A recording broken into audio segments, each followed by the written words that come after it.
Yep. Hi folks, Rich here from Garrick's Camera House, Maroochydore. I'm fortunate today to have received a delivery from Nikon Australia. It's the two MC macro lenses, the MC105 and the MC50mm. And we're going to do a little bit of a walk around and a little bit of a test because I am genuinely interested in purchasing one of these two lenses for myself. Now up to this point I've invested in the Z series camera, which I absolutely love and enjoy, but my only macro option up to this point was the FTZ adapter and the 105 macro, which I absolutely love. But with all the hype that's surrounding these two new lenses, I want to see which one is right for me. And I'd like you to come along while we do that bit of a test. Come on folks, let's go and check them out. So folks, I'm not so sure if you're into macro photography or not, but there's a couple of basics that we need to understand, and that is that all macro lenses do the same job. A true macro lens will have a ratio on it 1:1. What that means is our subject matter that we actually shoot is superimposed on our sensor at its true life size at a ratio of 1:1, and both these lenses will do that. So that's going to be the very first test I want to do. I want to check out at its 1:1 ratio, first of all, the physical working distance to my subject, and in that image I'm also going to check for edge-to-edge sharpness. Let's go and find some texture to put that to the test. So folks, the very first of these lenses I'm going to test and try is the 105. And the first thing I want to say to you is, it is everything that Nikon promised as far as that touch and feel in the hand. It's got that quality that you'd expect from the Nikon S-line lens. I do enjoy the fact that I've got these two buttons on the lens. I've got a lens function button which I can change from ISO, which would certainly help in a situation when I'm shooting macro, and I've also got the display feature on the top. Now I can change that to the focus meterage, I can change it to the 1:1 ratio or the different ratios that we shoot 1:1 at, but yes, I'm really finding that that it does feel like it's a proper macro lens. So the first thing I'm going to do, folks, I'm going to use the little display up the top and I'm going to put it into the ratio mode, and I'm coming back here to the 1:1 ratio and I'm putting the side of the barrel onto manual focus. So now it's up to me to move my body back and forth to obtain focus at that 1:1 ratio. So let's have a look. This first shot is all about texture. I'm going to be checking the edge-to-edge sharpness of this image. So let's be fair. Let's get our aperture, and I'm going to set it at f11, so we've got a reasonable depth of field to be able to do that that check later. Alrighty, so here we go, coming in now. I can see it coming into focus. Alright.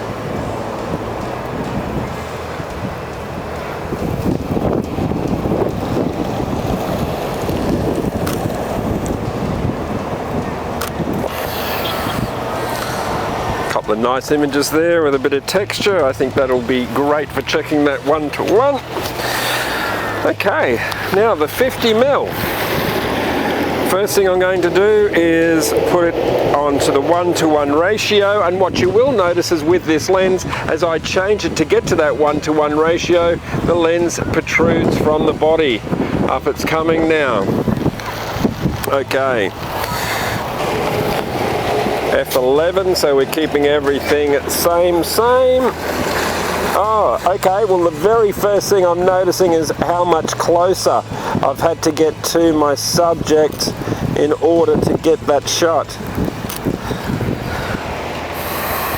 Okay, looks like I've got two there that I could certainly compare. One more just for luck.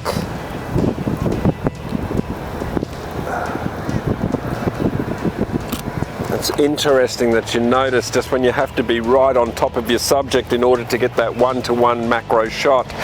That's the difference between working with a 50mm and a 105. The other thing, I guess, is we have a very overcast day today, perfect for photography, as you will know, but it's not often the case that we have days like today. Quite often we have strong sun. I'm just feeling that with me having to have got so close to that subject there to take that shot, I think I might have actually needed an external flash or ring light or something like that, so I didn't shadow my own subject having to be so close. That was a very interesting shot. All right, so folks, if you've ever watched much of what we do here at Garrick's, you'll notice that I shoot a lot of video. So because this is a personal test for me, I'm going to want to have a lens in my kit that I can use multi-purpose. So video is absolutely something that I'm going to do. So on the other side of this post here, I can see there's quite a few ants, and they're running around like mad. I've broken a little bit of the timber off. So the first thing I'm going to attempt to do here is a handheld video of the ants running around.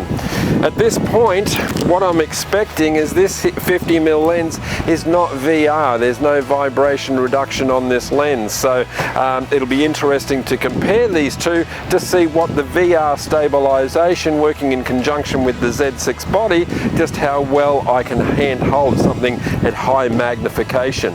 I'm really pushing it to the limits, but that's what testing's all about, right folks? Okay. Getting back to my 1:1 ratio.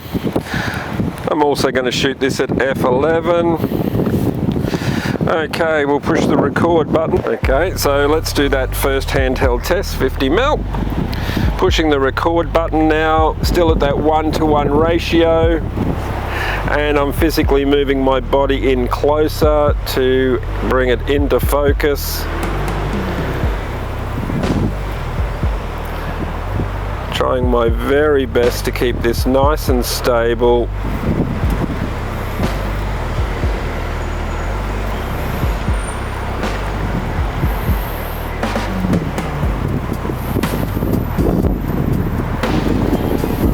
Okay. Very hard to tell when you look at the back screen there when you're shooting video. Okay, let's make sure we're still at the 1:1 ratio, which we are, and let's make sure we are at f11, which we are.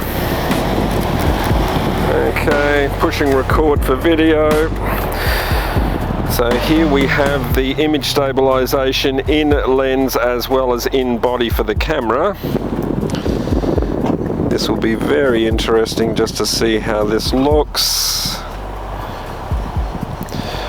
So again, I'm enjoying this extended working distance, not having to be right on top of that subject there.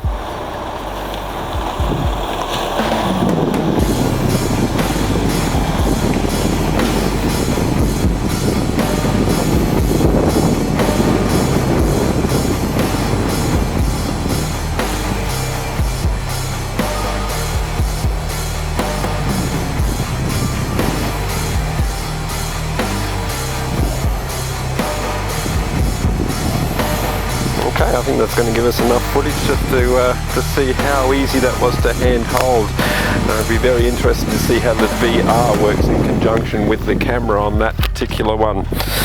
Alright, I think it's about time we go and shoot a traditional portrait, because the 105 and the 50mm, traditionally beautiful portrait lenses. So let's go and check these out and see how sharp they really are for that beautiful shallow depth of field portrait. Folks, this is probably the most important test for me personally, looking at purchasing one of these two lenses, either the 105 or the 50mm. I'm an avid wedding photographer, and I really need this lens to have a dual purpose. Of course, I use the macro lens at a wedding for all of the high detail stuff, including the rings, the filigree edge on a wedding cake, all the knickknacks, the girls' jewelry, all of that sort of stuff, wonderful in high magnification macro. I do shoot with the F-mount 105 macro now, and I use it generally as a dual purpose device for high details, but also for my portraits as well. It just has a lovely heart and soul to it. So okay, here we go, a standard portrait with the 105Z. Let's hope it's everything that Nikon promised it to be. Alright Jack, get that foot forward for me. Yep, excellent. No squinting, close your eyes for me. Feel the sun on your face. Yeah. And on the count of 3, I want you to open your eyes and I want you to look straight down the barrel of the lens at me. Are we ready? Yeah. 1, 2, 3. Great, okay. What about Ready? Good? Again, yeah, I'm going to take. I'm Chinese. Open your eyes for me. Chin up.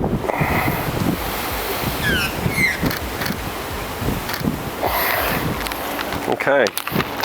So the look through the lens there and the feel, it definitely felt very much at home. It felt like my F-mount 105. The present amount of blur looked very similar. I was at f2.8. So now the 50mm. We'll do exactly the same. Getting it down to 2.8. All right. Okay, so here's that working distance. Straight away, I'm no longer shooting a portrait, I'm shooting a 3/4 shot. So I'm going to get in a little bit closer. All right, Jacinta, close your eyes, feel the sun on your face for me. Can you hear my voice? Mm-hmm. Okay, count of 3, open your eyes, looking down the lens. Lovely, great. But I've got to say, folks, here I am. Now look, I'm within, straight away, look at the distance from my subject to camera. I'm extremely close. Jacinta, did you feel a little bit at unease with me being so close to you to get that portrait?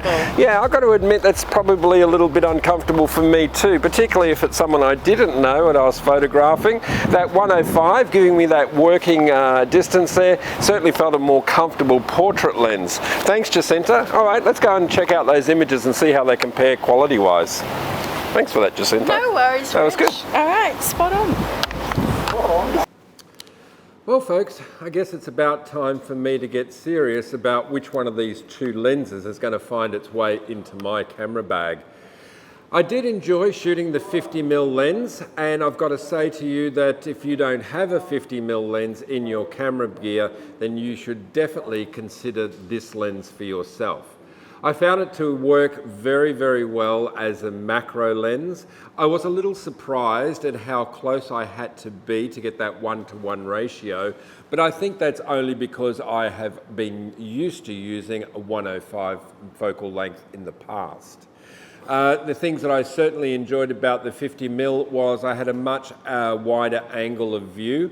So if I didn't already have a 50mm lens, I could certainly see how I could use this for a multitude of purposes, including street photography, great for portrait photography, and certainly the macro. It was outstanding in that sense. The sharpness, edge to edge, brilliant. The 105, however, it felt a lot more like home, and I'm making this decision based on the fact that I am a portrait photographer. I think the one thing that really sold me on the 105 was the very last example that I did when I did the portrait shoot. I did notice that everything felt very much the same as when I would shoot traditionally on my FX105, which is a beautiful combination with my D850 Nikon camera. It felt like I had transferred all of that same focal length, the present amount of blur, the working distance that I was used to. It felt a lot more like home. The things that I think I'm going to very much enjoy and fall in love with is this lens has a dedicated control ring, so when I use the lens function button or if I use the display button, I have a dedicated ring that I can cycle through different options of whether I want to use that as focal length, ratios. I can also use it as ISO white balance. It certainly just gives a lot more functionality to this lens. The other thing that has sold it on for me is the 105 focal length. That fact that the handheld video, I went back through and I had a very good look at the 50mm handheld versus the 100mm handheld, and I could absolutely see the benefit in the VR in lens working in conjunction with the image stabilization in the body of the camera. So all of those times when I'm at a wedding and I want to grab a little bit of video, a little bit of B-roll, doing some macro work along the edge of a cake or some of those finer detail video shots, I can definitely see this 105 macro is going to be a great advantage for me. So that's the one I've decided to go with, folks, the 105. For you, folks, I don't know which is best for you. I would certainly suggest that you come into the store and inspect both lenses. What you should expect when you come to see them, both lenses, absolutely brilliant build quality. The fluorine coating on the front element, perfect for anyone who's going to use this as a dedicated macro tool. It simply repels dust, moisture and things like that, which is absolutely imperative on these lenses. Both of them shooting at a 1-to-1 ratio, which was great to see. And I'd really encourage you to come on into the store. Let me do what I did today for myself and let you experience the two different types of focal lengths. I would like to give a shout out to Steve Merrin from Nikon for making that possible, for getting those two trial lenses to us. It really helps, especially when we then want to explain what are the differences to you, the customer. So folks, I hope to see you down here in store, Garrick's Camera House. We're right opposite Sunshine Plaza. There's plenty of parking out the front. Come on down, bring your camera, and let's put some of these lenses to the test for you. Bye, folks.